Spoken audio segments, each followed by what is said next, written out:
और बहुत विश्वास के साथ, श्रद्धा के साथ सत्संग में आता, सुनता, जीवन उसका भी पूरा बदल गया। लेकिन आदमी को थोड़ा सा भी यूँ समझो कि आप भी सत्संगी हो, थोड़ा सा मान बढ़ाई मिलनी शुरू हो जाए, थोड़ी सी इज्जत मिलनी शुरू हो जाए, थोड़े से लोग आपको सम्मान की दृष्टि से देखने लग जाएं, तो समझ लो कि काल ने दाव चला दिया है। आप सभी को प्यार भरी राधा स्वामी जी। देखिए, जो आज का सत्संग का विषय है उसे महाराज जी ने बताया कि हृदय के दर्पण को हरि नाम से साफ करते रहो, हृदय में किसी प्रकार का छल कपट और पाप मत रखो। और साथ ही महाराज जी ने बताया कि तन से सेवा करो, धन से दान और मन से नाम का सुमरण करो। मीठा बोलना सीखो, मीठे वचन से दुश्मन को भी मित्र बनाया जा सकता है। महाराज जी ने बताया कि मनुष्य अपने कर्मों देखकर अंत समय में पछताता है, क्योंकि उसने जीवन के मोल को जाना ही नहीं, खुद को कभी शुद्ध और पवित्र किया ही नहीं। हर रोज़ वह पाप कर्म करता रहा और उनको भोगने के लिए वह जीता रहा।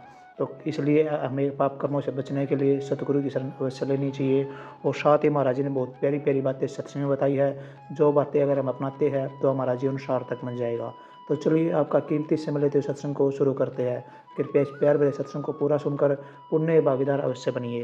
राधा। कबीर साहब का एक शिष्य था कमाल खां, बहुत ऊंचे दर्जे का अभ्यास करने वाला था, नाम की कमाई की। कबीर साहब की नज़र में बहुत अच्छा था। कबीर साहब ने उसको कहा कि भाई चलो, तेरे को अधिकार दे दिया, तू भी नाम की दीक्षा दिया कर। बड़ा अच्छा था, नाम देना शुरू कर दिया, दक्षिण दिशा की ओर चले गया।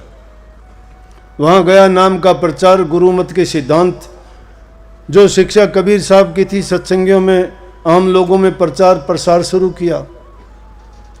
देखते देखते बड़े लोग सत्संगों में आने लगे। बड़ी अच्छी बातें थी। जो चीज़ें इंसान के जीवन को संवारती हैं, समाज को अच्छी दिशा देती हैं और जो बुराइयों को मिटा देती है, उस सबको अच्छी लगती हैं। धीरे धीरे करके सत्संग इतना फैलता चला गया कि वहाँ के राजा का एक वजीर था, दरिया खां जिसका नाम था। उसने भी सत्संग में आके बैठना शुरू कर दिया। जो जो सत्संग सुनता गया उसके भी विचार बदल गए। हालांकि वो मुस्लिम धर्म का मानने वाला था, उसने भी कमाल साहब से नाम की दीक्षा ले ली। अब नाम की दीक्षा तो उसने ले ली और था भी बड़ा पक्का, गुरु पे यकीन भी उसका दृढ़ था और बहुत विश्वास के साथ, श्रद्धा के साथ सत्संग में आता, सुनता, जीवन उसका भी पूरा बदल गया। लेकिन आदमी को थोड़ा सा भी यूँ समझो कि आप भी सत्संगी हो, थोड़ा सा मान बढ़ाई मिलनी शुरू हो जाए, थोड़ी सी इज्जत मिलनी शुरू हो जाए, थोड़े से लोग आपको सम्मान की दृष्टि से देखने लग जाएं, तो समझ लो कि काल ने दाव चला दिया है। काल दाव चलाता है, ऐसा बना देता है, फिर वो आदमी दूसरे से आशा रखनी शुरू कर देता है कि ये मुझे इज्जत देगा, ये मुझे सलाम करेगा, ये मुझे प्यार करेगा, ये कुछ नहीं है, मैं बहुत ऊंचा चढ़ गया। ऐसे करते करते जो दूसरे धर्म के लोग थे, मुसलमान धर्म में मानने वाले जो मुल्ला वगैरह थे, उन्होंने राजा से शिकायत कर दी कि ये आदमी है, ये कमाल साहब, इसने तो बड़ा गलत कर दिया, हमारे समाज में प्रचार उल्टे सीधे करता है, ये तो पूजा पाठ की बात बताता है, अल्लाह के बारे में कुछ नहीं कहता, धर्म भ्रष्ट होते जा रहे हैं लोग, और ये तो हमारा सारा का सारा इसने काम बड़ा खराब कर दिया। शुरू हो गया काम वहाँ पे। जब इस बात को देखा तो राजा ने हुक्म दे दिया उनकी बात मान के कि इसको कुएं में डाल दो, और कुएं में डाल के पत्थर मारते रहो इस पे जब तक ये मर नहीं जाता।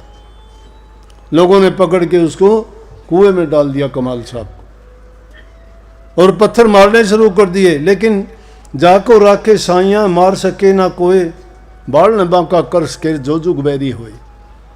बाढ़ भी बांका नहीं कर सकता जिसका रखवाला प्रभु है, जिसका सतगुरु रखवाला है, उसका अब कोई कुछ नहीं कर सकता। लेकिन हम सतगुरु के बनते नहीं। सतगुरु के अगर बन जाएं तो हमें परवाह नहीं है, निर्भय होके खेलो। फिर हम तो अपने बने रहते हैं, अपने बने रहते हैं, तो भाई ये दुख तकलीफ तो होंगी आपको ही। गुरु के होके देखो, फिर पता लगेगा कि तकलीफ आपको होती है या गुरु को होती है। कमाल साहब को इस चीज की परवाह नहीं थी। कुएं में था, लोग पत्थर मारते, पत्थर लग के नीचे चले जाते, ऊपर आ जाता। पत्थर उसको लगते ही नहीं थे। अब वो बात फैलती फैलती दरिया खां के पास भी गई। अब हुक्म राजा का, कोई आदमी बोला एक भी नहीं बचेगा, कोई बचेगा उसको बहुत सख्त सजा मिलेगी। अब दरिया खां ने सोचा मैं क्या करूं, अगर मारूंगा तो बेअदबी होगी। ये तो बहुत बुरी बात है कि गुरु को मैं पत्थर कैसे मारूं, गुरु हो गया मेरा। तो अगर नहीं मारूंगा तो राजा मुझे मरवा देगा। अब बड़ी उलझन होगी उसके सामने। सोचता रहा, पूरा दिन निकल गया। उसने आखिर उसके मन ने उसको कहा कि तू ऐसा कर, शाम के टाइम जाके अंधेरा हो जाए फूल मार देना। ये फूल है ना, फूल, ये फूल किसी को भेंट करना बड़ा प्यार का प्रतीक है, प्यार देता है। लेकिन फूल ये किसी को मार दे तो गोली का काम भी करता है। तुम किसी की तरफ फूल फेंकते हो ना, तोड़ तोड़ के, अगर किसी की आंख में लग जाए अंधा हो जाएगा। कभी फूल तो मारने नहीं चाहिए, फूल अर्पण करने होते हैं। इस फूल में प्यार छिपा होता है। आदमी जब फूल देता है कहता है कि मैं फूल की तरह आपको प्यार देता हूँ, आप भी मुझे फूल की तरह ही प्यारे लगते हो और आप भी ऐसे ही रहना। इसका मतलब ही ये होता है। क्या क्या उसने फैसला किया कि मैं तो फूल मार दूंगा, अंधेरे में किसको पता, पत्थर मारा, फूल मारा, गुरु तो समझ लेगा फूल मारा है शिष्य ने, और गुरु तो समझ लेगा कि हाँ उसने तो इज्जत सम्मान किया है। लेकिन दूसरे लोगों को हो जाएगा कि शिकायत नहीं करेंगे, पत्थर मार दिया। अंधेरा हो गया।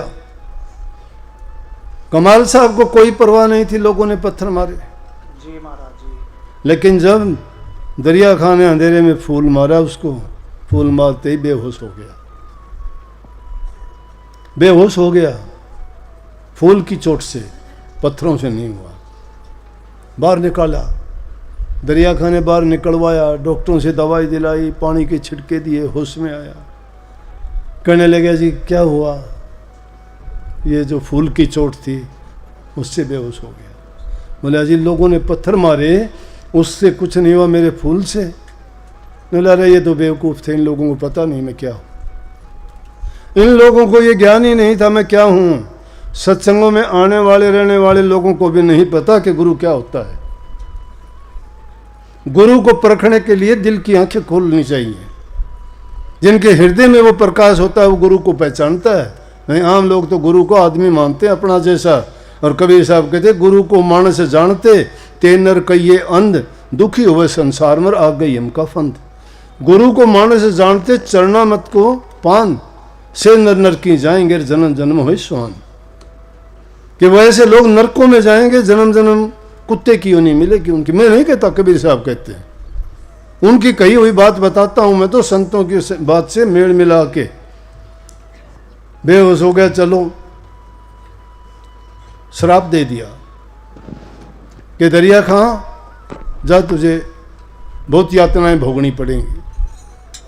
तराई तराई करने लगे, जी मेरा कसूर नहीं था, क्या करूं, कुछ भी हो गुरु ने कह दिया, बच नहीं सकता। और मिला उस राजा को जिसने मुझे कुएं में डालने का हुक्म दिया था, उसके सारे घर मकान राज्य में बिच्छू और सांप हो जाएंगे। पूरे महल में बिच्छू और सांप हो गए। राजा घबरा गया, घबरा के कहने लगे ये क्या हुआ। किसी ने बताया महापुरुष को जो तकलीफ दी थी उसका कारण है ये। और इतना कह के कमाल खां काशी जी की तरफ चल दिए। कबीर साहब काशी जी में रहते थे। बस वहाँ से जब राजा ने देखा, बोला कि उसी से जाके अगर तुम माफ़ी मांग लेगा तो ये ठीक हो सकता। नहीं ठीक होगा, बेअदबी का कारण है ये। गुरु से बेअदबी करी हुई बहुत भारी होती है। लेकिन गुरु तो कृपा ही बरसाता है, गुरु किसी को दुख कष्ट नहीं देता। अगर गुरु किसी को कष्ट और दुख देता है वो गुरु नहीं है, ये भी बताऊं मैं। ये कलयुग के गुरु है ना, ये आग बबूला हो जाते हैं मनमा, और किसी को अनाप शनाप बोलते हैं, किसी को कुछ कह देते हैं, और उनकी जबान पे कुछ का कुछ अग्नि बरसती रहती है। ये महात्माओं के काम नहीं होते।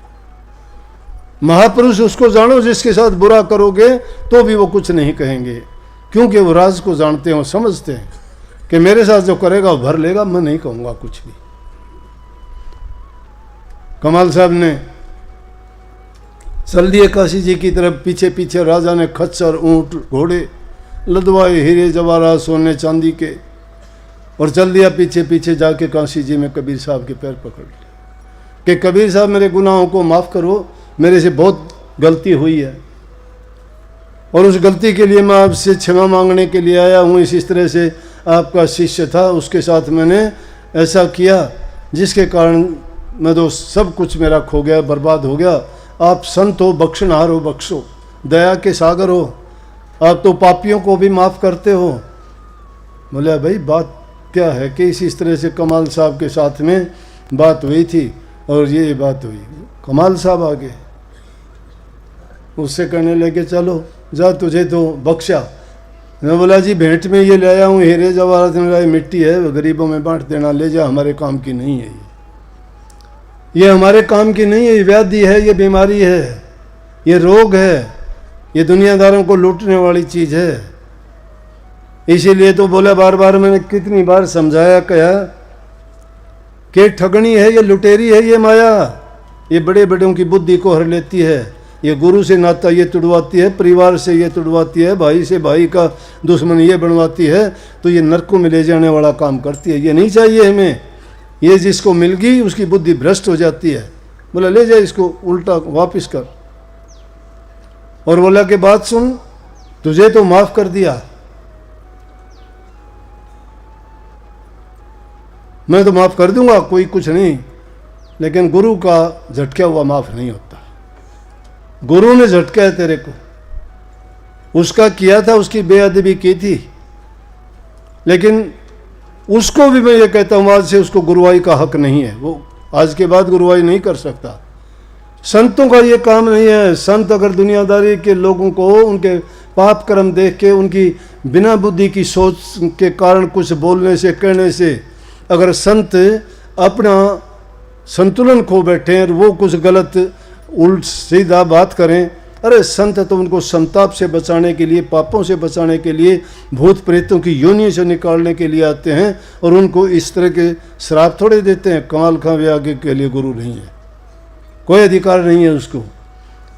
और कमाल खां को आदेश दिया कि जब तक ये दरिया खां अगर नरकों में रहेगा तुझे इसको साथ रहना पड़ेगा, जब तक इसका उद्धार और कल्याण नहीं हो जाता तब तक तू इसके साथ ही रहेगा। इसका उद्धार होने के बाद ही तू अपना जीवन बदल सकता है। तो संत इस प्रकार से किसी को दुख और कष्ट देने के लिए नहीं, उनके जीवन को बनाने और संवारने के लिए आते हैं।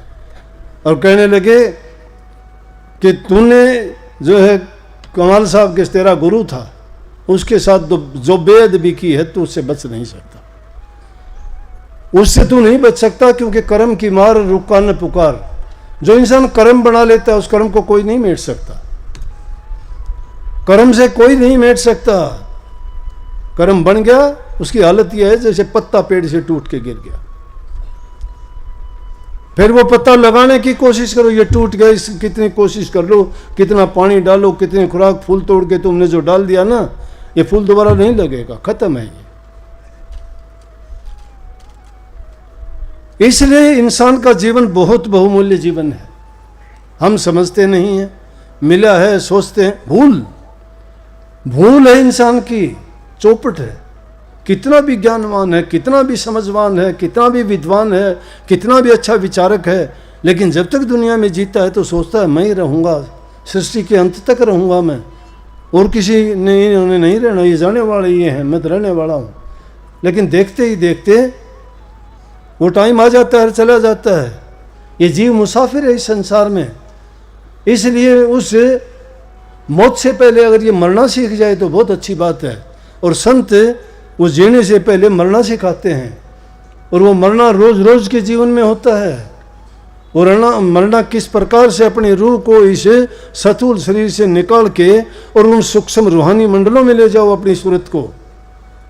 हर सत्संगी को पता लग जाएगा, जाने से पहले पता लग जाएगा कि तुमने अपनी सूरत को, अपनी रूह को कहाँ तक, किस दर्जे तक पहुँचा दिया है। बल्कि जब अंत टाइम आएगा तो आप टाइम के जाने से पहले रूह को पहले भेज चुके होगे। जैसे स्वामी जी महाराज ने जाने से 2 साल पहले ही अपनी रूह को भेज दिया था। सत्संगियों के आग्रह करने पे रुके थे, कह दिए थे कि चलो अब मैंने रूह को तो भेज दिया, मैं अगर रुकूं भी तो किराए का मकान है। ये हमारे कामों में है। इंसान ने बहुत कुछ खोज कर लिए, लेकिन अपने अंतर की खोज अगर ये कर ले तो उसके प्रभु के दर्शन इसको यही मिल जाए, कहीं ढूंढने की ज़रूरत नहीं है उसको। आप इस बात को मान लेते कि ये आम कहने की बात होगी कि तुम्हारे अंदर में खोज लो। अंदर में क्यों बता दिया? अंदर में इसलिए बता दिया, जो कण कण में है उस कण कण में खोजने में कहाँ जाओगे? इस कण में खोजोगे, इसमें खोजोगे, इसमें खोजोगे, लेकिन एक ही कण है वो तुम्हारे अंदर में, जिसकी खोज का रास्ता एक है और ठिकाना भी एक ही है। जब अंदर में जिस 10वें रास्ते पे चलोगे वो गली वहाँ गुप्त खजाने की ओर जाती है, और उस खजाने में उस कण में मौजूद है वो, जिसका जहूर तो हर जगह फैला हुआ है, कण कण में है वो, लेकिन उसकी वास्तविकता हमारे अंतर में ही छिपी हुई है। उसकी खोजना अभ्यास के द्वारा करनी पड़ेगी। गृहस्थी आदमी हो, मैं मानता हूँ इतना अभ्यास नहीं कर सकते, लेकिन तुम्हारे लिए तो इतना भी बहुत है कि अगर उन नियमों का दृढ़ता के साथ पालन किया जाए, अपने जीवन को अच्छे और पुण्य कर्म करके पवित्र बनाया जाए, आपस में प्यार प्रेम का जीवन बिताया जाए, घरों में बूढ़े बुजुर्ग माँ बाप की सेवा की जाए, उनसे प्यार से मीठी जबान से अगर बात कर ली जाए, तो उनके दिल में तुम्हारे प्रति जो प्रेम उमड़ेगा वो अपने सच्चे दिल से, अपने कहते हैं ना कि आत्मा से, मन से, पवित्र मन से तुम्हें वो दुआ देंगे। वो दुआ ही तुम्हें निहाल कर देगी, तुम्हारे पापों को दग्ध कर देगी, मिटा देगी। सुखी जीवन जीवोगे तुम, गृहस्थ में रहते हुए अपना जीवन सुखी जीवोगे, मन में तुम्हारे शांति होगी, दूसरों को भी सुख दोगे। जब तुम्हारा मन सुखी है, तुम्हारे घर परिवार में सब अच्छा है, तो आपके सभी काम अच्छे होंगे। लेकिन जिस घर में कुमती है, जिस घर में लड़ाई झगड़े होते हैं, जिन घरों में निंदा चुगली होती है किसी की भी, जिन घरों में बुराई की जाती है, निंदा चुगली, किसी दूसरे का नाम लेके उनकी बातों का जिक्र करना, ये बहुत बुरी बात है, बहुत बुरी बात है। टाइम भी बर्बाद करते हो, बोलने की शक्ति भी खत्म करते हो, और उनका जिक्र करके उनके तो पाप काट देते हो, लेकिन वो पाप अपने सिर ओढ़ लेते हो। उनका कुछ नहीं बिगड़ता, क्योंकि वो पाप कर्म तो तुम याद करते हो। अरे भले आदमी, जिसका जिक्र करने से तुम्हारा तो कुछ हित नहीं होता, तुम्हें कोई ज्ञान शिक्षा नहीं मिलती, तुम्हारा समय बर्बाद है, दूसरे की बुराई तुमने खामखा बेकार में ओढ़ ली। जिन घरों में, जिन बैठकों में बुराइयां होती हैं, देख लेना कुछ दिन में वो बैठक खत्म हो जाती है, नहीं रहती वो बैठक। आजमा के देख लेना, देखे भी होंगे आप लोगों ने। जिन घरों में होती है वो घर बर्बाद हो जाते हैं, क्योंकि उन घर के बच्चे सुनते हैं कि क्या बुराई करते हैं। उन बच्चों बिना बताए, बिना कहे ही बुरे लगने लगते हैं लोग। जहाँ गुरु की बुराई होती है गुरु बुरे लगने लगते हैं, सत्संग की बुराई होती है सत्संग बुरे लगने लगते हैं। उनके माँ बाप और वो सारा का सारा घर परिवार बिगड़ जाता है। इसलिए कही कि जहाँ कुमती वहाँ दुख नाना। इस प्रकार के जिक्र जिन घर परिवारों में होते हैं वहाँ कुमती है, बुरे विचार हैं वहाँ, पाप कर्म है वहाँ, तो नाना प्रकार के दुख हैं। और जिन घरों में सुमति है, अच्छे विचार हैं, मिलजुल के काम करते हैं, एक दूसरे का अदब करते हैं, बूढ़े बुजुर्ग का इज्जत मान रखते हैं, प्यार प्रेम से बात करते हो, वो दुख दर्द में उनकी पीड़ा में सहायता करते हो, जब वो उनसे खुश होते हैं तो उस घर में मैं कहता हूँ ना तो टोटा आएगा, लक्ष्मी उनके घर में आके बैठ जाएगी, कैसे निकलेगी वो? नहीं जा सकती, वहीं रहेगी। वो परमात्मा ने कुछ कहा, मुझे ढूंढने की ज़रूरत नहीं। अगर बल्कि नारद जी ने पूछा एक बार, नारद जी घूमते घूमते घूमते घूमते पूरा घूमे आए। घूमने के बाद देखा, जाके शिकायत की, बोला कि मैं कहाँ कहाँ नहीं गया आपको ढूंढने के लिए, आप मिले ही नहीं, कितने दिन हो गए आपके दर्शन किए। बोला कि तेरी गलती है भाई, तू मुझे कहाँ ढूंढता फिरता था। कबीर साहब ने भी उसी बात को दोहरा दिया, अरे मुझे कहाँ ढूंढता फिरता था तू, मैं तो भक्तों के हृदय में रहता हूँ, किसी भगत से बात कर लेता वहीं मिल जाता। कबीर साहब ने कही, मोको कहाँ ढूंढे रे बंदे, मैं तो तेरे पास में। कहाँ ढूंढते हो मुझे? ढूंढने के लिए कंदराओं, गुफाओं, जंगलों में जाने की ज़रूरत नहीं, यज्ञ हवन पूजा पाठ धूणों में तपने की ज़रूरत नहीं। जो धूणी तपने वाली हैं, यज्ञ हवन हैं, वो तुम्हारे हृदय में है, तुम्हारे मन में है। तुम्हारे खोटे मंदे विचार की अग्नियों को बुझा लो, अपने बुरे विचारों को निकाल दो, गुरु के ऊपर दृढ़ विश्वास और यकीन रखो। गुरु ने कह दी इस बात को मंत्र मान लो, और उन बातों को मान के दृढ़ता के साथ पालन करो, फिर देखो तुम्हें कितना आनंद आएगा। कितना आनंद आएगा। गुरु अंग संग तुम्हें साथ दिखाई देगा। गुरु चाहे हाजिर देह में ना होगा तो भी सूक्ष्म रूप में तुम्हारे साथ होगा। हमने साक्षात रूप में देखा, इसलिए कहता हूं मैं, मेरा गुरु तो मेरे अंग संग साथ रहता है, तुम्हारा नहीं होता होगा, तुम जानो। क्यों जानो? कि मैं कभी दूर जाने ही नहीं देता, मेरे से दूर जाते ही नहीं है। जब मेरे दूर नहीं जाते तो मेरी रखवाली भी आप करेंगे, संभाल भी आप करेंगे। अरे ये तो इंसान तो गलती का पुतला है, इस काल माया के देश में विचरता है, तरह तरह की बातें होती हैं। ये तो 1 मिनट में भूल जाएगा, 1 मिनट में गिर जाएगा। काम के बसिए होगा, क्रोध के बसिए होगा, लोभ के वशीभूत ये हो जाएगा। मोह और अहंकार तो इसमें लगा ही रहता है। लेकिन गुरु को साथ लेके चलोगे ना, इन कुत्तों को दूर कर देंगे। एक छोटी ही पतली ही छड़ी से, जैसे ये गांव में आने वाली जो घुमक्कड़ जाति वाले आते हैं ना, कुत्ते जब पीछे होते हैं वो क्या बेचारे बाण ले रहे ना, एक पतली सी वो छड़ी सी, वो उनकी तरफ यूँ करते, कितना ही बुरा कुत्ता हो, नज़दीक नहीं आता। तो इसलिए गुरु का इशारा ही होता है। और गुरु हमेशा अंग संग अपने साथ रखो, सूक्ष्म रूप में हृदय में बसा लो। गुरु तुम्हारे सारे काम संभालेगा, सारे काम करेगा। लेकिन तुम भूल जाओगे तो गुरु तुम्हारे से पहले भूल जाएगा। क्यों भूल जाएगा? गुरु की जरूरत नहीं है, जरूरत हमारी है। बल्कि कबीर साहब ने, कबीर गुरु सबको चाहे, गुरु को चाहे न कोई। गुरु सबको चाहता है। मैं सबका हित चाहता हूं, मैं गुरु तो नहीं लेकिन सबका हित चाहता हूं। लेकिन गुरु को चाहे न कोई। गुरु को न चाहने का मतलब गुरु की बात तो नहीं मानते ना। मैं कहता हूं ये इतने लोग मेरी सारी बात ये मान लें और सत्संग चाहे कभी ना सुनियो, इस सत्संग की सारी बात आप मान लोगे, मेरे पास गारंटी करवा लो, वे सारा देश तिर जाएगा। क्यों? कितने परिवार थारे से जुड़ रहे हैं, कितने तुम जुड़ रहे हो, कितने रिश्तेदार से। जब तुम सुधर जाओगे तो देश सुधर गया। मैं इसलिए एक बात कहा करूं कि कबीर कहें कि मैं सुधरा तो सारा जग सुधरा, और मैं डूब गया तो सारा जग डूब गया। क्यों? हमारा जग तो डूब गया, मैं अकेला है तो जग सू तो, और मैं सुधर गया तो मेरी ओर के सारे तिर रहे होंगे। इसलिए अपने आप को इस योग्य बनाओ, सक्षम बनाओ। ये ना सोचो, किसी की ओर ना देखो। अगर किसी की नकल करो तो उस आदमी की नकल करो जिसने पहले क्या था अब क्या हो गया, उसकी नकल करो, उसकी कॉपी करो कि हम भी ऐसा करेंगे। और ये ना सोचना सत्संग में तो सब प्रकार के लोग आते हैं, चोर भी आते हैं, ठग भी आते हैं, लुटेरे भी आते हैं, बड़े चालाक और चतुर भी आते हैं। वो सत्संग के लिए नहीं आते, वो तुम्हारा पाप धोने के लिए भी आते हैं। उनकी दृष्टि कुछ और होती है। नुगरे कहते हैं उसको।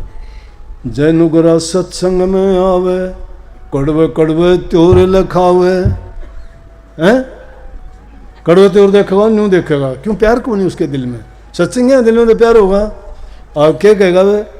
ओछे मंदे बचन सुनावे, वो रह लड़ने त्यार, नुगरा ना मिलियो, पापी मिलो 1000, नुगरा ना मिलियो। पापी 1000 मिल जाओ चाहे, नुगरा नहीं मिल। नुगरा कौन? जो गुरु का हो के गुरु का नहीं, वो नुगरा होता है। जिसने गुरु से नाम में नहीं लिया वो नुगरा थोड़ा बेचारा। नुगरा तो वो से गुरु से नाम तो ले लिया और काम करे है नुगरा वाले। काम वो करे है जो विरोधी लोग कराया करें, वो है नुगरा। इसलिए नुगरे से बच जाओ। नुगरा तो एक मिलेगा, 100 पापियां बाहर से उसके सिर पे। बिना गुरु का चाहे मिल जाओ, कितने मिल जाओ, वो सुधर जाएगा। नुगरा नहीं सुधरे। क्यों? तो डूब के न फिर तारू वो बनना चाहो, फिर नहीं तिर सकता वो डूबे उड़ा। सबको बहुत बहुत आशीर्वाद भाई। मालिक आपको शक्ति दे, भजन में आपकी रुचि बढ़ावे, नेक काम करो, घर परिवार में प्यार प्रेम शांति रखो, अच्छा जीवन खुशी से जीवो। और मालिक को 2 घड़ी कभी भूलो ना, याद करो हमेशा। हमेशा याद करो, कोई भी काम करने से पहले शुरुआत उस नाम से शुरू करो, मालिक को याद करके करो। अगर अच्छा करेगा तो उसका, बुरा करे तो उसका कह दिया करो। या लेनू का अच्छा करवाओ तो भी तेरा से, बुरा करवाओ तो भी तेरा से, मारा नहीं से। आप संभालेगा फिर बुरा क्यों करेगा? उसका वहाँ बच है, उसके बन जाओ, अपना आप ना बनो। बहुत बहुत आशीर्वाद। राधा। सत्संग को पूरा सुनने के लिए का बहुत बहुत धन्यवाद। हम आशा करते हैं आपने सत्संग को बड़ा ही ध्यान से सुना हुआ। तो जैसा ही प्यारी साध संगत जी आपने सत्संग में सुना, महाराज जी ने बताया कि हम किन बातों का अभिमान करते हैं। ये सब कुछ परमात्मा की देन ही तो है। हम राजा सेठ साहूकार को मान देते हैं लेकिन भक्तों का निरादर करते हैं। कलियुग में गुण की नहीं धन और माया की बढ़ाई होती है। महाराज जी ने बताया कि जो इंसान धन और माया की बढ़ाई करता है वह इंसान पापी है। वह अपने जीवन को अच्छा नहीं बना सकता, वह अपने जीवन में सुख शांति को प्राप्त नहीं कर सकता। अगर हमें सुख को प्राप्त करना है तो हमें भक्तों की शरण में जाकर, संतों की शरण में जाकर वो भक्ति करके अपने जीवन को सार्थक बना सकते हैं। और साथ ही महाराज जी ने बताया कि सबकी बुरी भली सह लो लेकिन राम को मत भूलो। क्योंकि जो इंसान राम का सिमरन करता है, जो इंसान सतगुरु का सिमरन करता है, उसका जीवन सार्थक बन जाता है। तो कृपया महाराज जी की इन बातों को आप अपने जीवन में अवश्य उतारिए और अपने जीवन को सार्थक, सफल, सूक्ष्म अवश्य बनाइए। और साथ ही अगर आपको सत्संग अच्छा लगा तो कमेंट बॉक्स में राधा स्वामी लिखकर पुण्य भागीदार अवश्य बनिए। मिलते हैं जल्दी एक नए और बहुत ही प्यारे प्रवचनों के साथ। तब तक के लिए राधा स्वामी।